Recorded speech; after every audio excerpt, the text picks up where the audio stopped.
नमस्कार मंडळी, मी सुप्रिया। गणपती बाप्पांच्या आगमनाची तयारी चालली आहे। माझा हा पहिलाच ब्लॉग आहे। बाप्पांच्या आगमनाच्या मुहूर्तावर नवीन बिझनेसची सुरुवात करायची आहे, म्हणून हा ट्रक दारात उभा राहिला होता।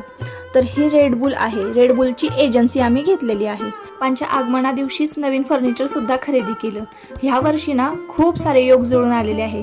घराचं कलर काम केलं, फर्निचर घेतलं, नवीन बिझनेसला सुरुवात केलेली आहे। तसंच मी सुद्धा आता ह्या नवीन चॅनलची सुरुवात केलेली आहे। गणपती बाप्पा मोरया, मंगल मूर्ती मोरया, गणपती बाप्पा मोरया, मंगल मूर्ती मोरया, गणपती बाप्पा मोरया। अशा सर्व शुभ कार्यांची सुरुवात मंगलमूर्तीच्या आशीर्वादाने केलेली आहे। तर तुमचा सुद्धा आशीर्वाद तितकाच महत्त्वाचा आहे। हा आपल्या चॅनलवरचा पहिला मिनी ब्लॉग आणि पहिला व्हिडिओ आहे, तर तुमचं सुद्धा भरभरून प्रेम द्या आणि चॅनलला सबस्क्राईब करा। भेटूयात पुढच्या